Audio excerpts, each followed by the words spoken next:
example, but they were going to vote for Donald Trump. And I thought, this doesn't make sense. And eventually I did get to a point, and I think I'm here now, and I'm trying to settle with this. And I'm sure I know a lot of people are struggling with this, where it's difficult to not hold that against. I mean, I think if you're going to vote for somebody who is going to take rights away from people and take health care away from people when their lives will be endangered and people will lose their lives.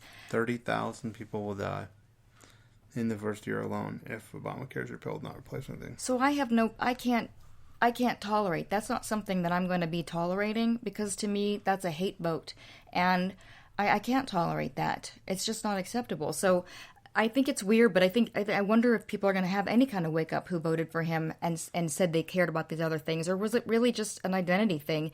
They really do believe that they're the good people, and they believe in this prosperity gospel that anyone who has money is a good person, and even though they don't have money. I mean, isn't that there's just such a lot of weirdness going on. There isn't a lot of wiggle room for Donald Trump. He lost the popular vote. He only won the presidency by less than 100,000 votes in general terms, depending on what final number you want to use. The problem is he really can't afford more than, let's say, 2 to 3 point swing in the popular vote. As you pointed out to me, Nate Silver said yesterday, or tweeted yesterday, the floor falls out from under Trump if he gets to 35 or 40% popularity or support in the country. So he has, but he's already...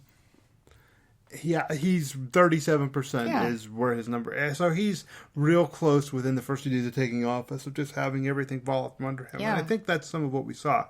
I titled this podcast today, "A Pink Apocalypse Had Descended on Trump." Yeah. And that's what this is, how they always say there are horsemen of the apocalypse, signs of the apocalypse. Mm-hmm. Right. This was a sign. And if Republicans do not pay attention to this sign... I said to you, and I will say this to every man listening, you think about your mothers and your girlfriends, your wives, your sisters, and you know how when a woman really gets mad, how things start changing and things line up or people get out. That's what a lot of times men don't see this coming. There's these psychological studies that men don't see divorce coming a lot of times, but women do, because women, they know they're keeping that inside. They're keeping it inside. And I think what happened yesterday, you saw this, was like this explosion. No, we're done. We're all done. And that's where women are at right now. You're not coming to take all this stuff away from us. And if you do, it's going to be ugly. And women are leading this. And from reading and listening and watching the organizers of this event, they wanted to make the message very clear that even though women are leading this is a march about equality and justice. Right, there were plenty of men there. If you watch the protest, well, it's not a man-woman, it's an issue thing. I saw some men try to minimize this as a women's issues, but that's not. If you watch the speakers, if you listen to the organizers of the event, these women are talking about that organized this a broader. I'm going to have to give you a prize because you listen to women who are speaking. Huh? That I'm just rare teasing. In the media. But, because the media doesn't really often do that. We saw that today. CNN had a panel about the Women's March, and they had all men but one woman on. I do think that people have often misunderstood feminism, and same people are going to misunderstand this march. Feminism is all about human rights for everyone, equal rights for everyone. But it's also okay for women to say, my rights matter. They're a priority. And I need my voice to be heard. And I don't have to make that sound better to people by saying it's for everyone, because it's enough to say my life matters. I'm a woman. I deserve health care. I deserve health care that's going to save my life. If I choose that, if my family wants me to live, if I'm pregnant and I have a pregnancy that's threatening my life, I have that right.